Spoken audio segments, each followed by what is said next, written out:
welcome to Off the Grid with Bert. Well, we have a new addition to the solar system.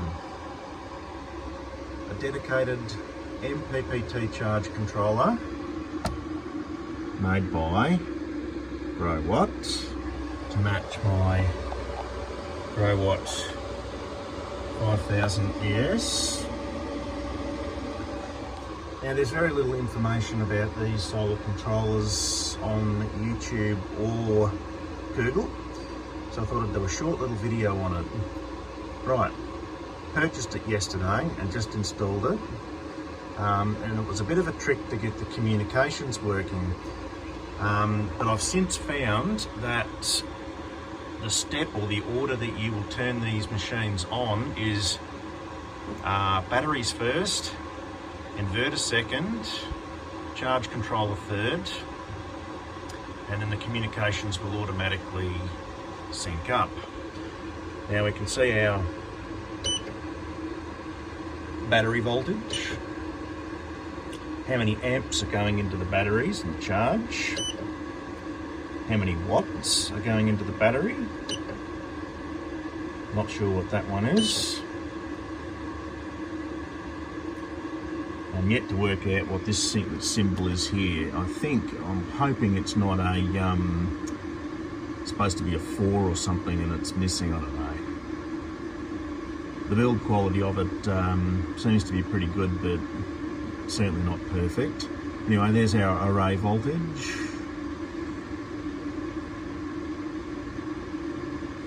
About 80.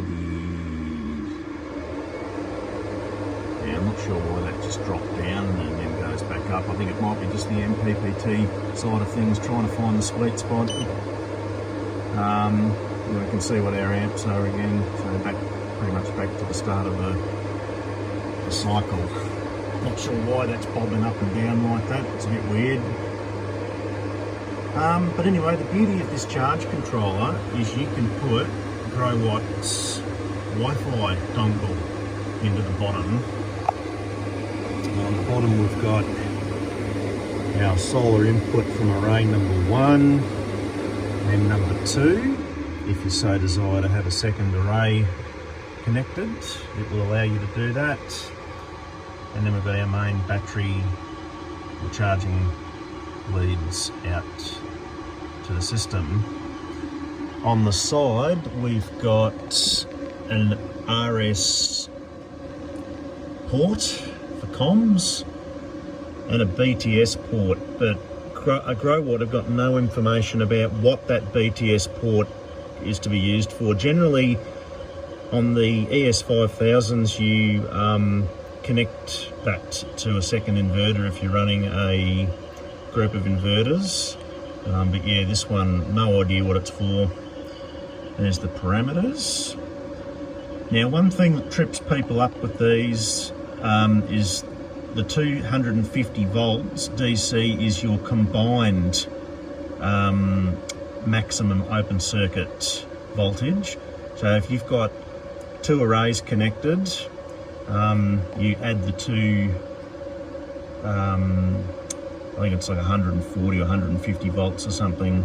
It allows you to have on each of your arrays. It's a little bit confusing, but yeah, 120 amps. So this is the big one, the biggest controller they do, and it comes with lithium programming built in, so you can get it connected to the Growatt batteries very easily. Now the system's had an upgrade.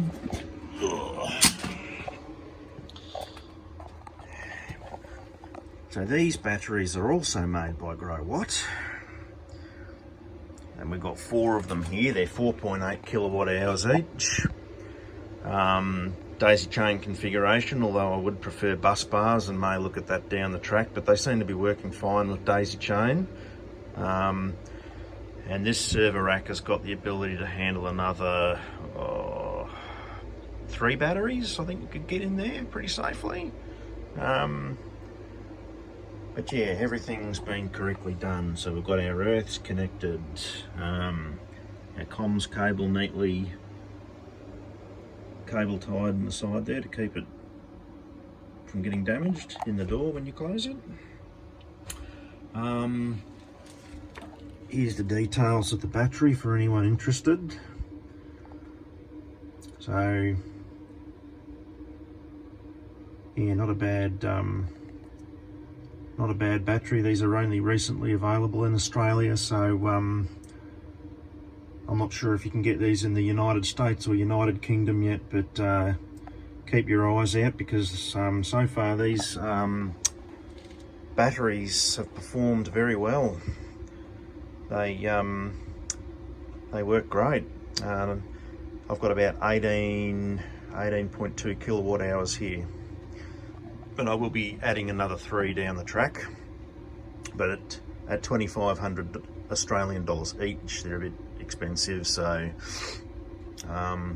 certainly cheaper than a Pylon Tech or a EG4, but yeah, actually I'm not sure what EG4's current price is. It might have come down, but it was expensive the last time I looked, and EG4s are hard to get in Australia apparently. It's only like one seller, and he's, I think, Queensland or somewhere. Don't quote me on that, but yeah, all the earth leads come up to a bus bar in the top, and then that runs off to the back to the system. Those two cables in the back there, I need to sort of tidy those up, but there's our comms cable, and all of that comes up into a, excuse the mess, comes up into a J box on the top. The leads come out the back there, and then the earth wires go off and do their thing. Yeah. Anyway, that is a rundown on the Growatt MPPT Charge Controller.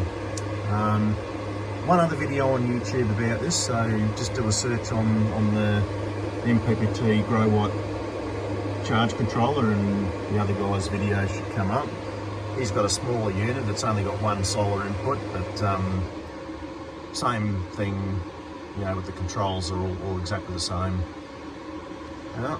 If anyone's wondering what that is the air outlet for the air conditioning unit that does this this cabinet. Got a bit of wiring tidy up, and yeah. Alright. Don't forget to like and subscribe. Any questions, chuck them down in the comment section and I'll try and respond as quickly as I can. Cheers.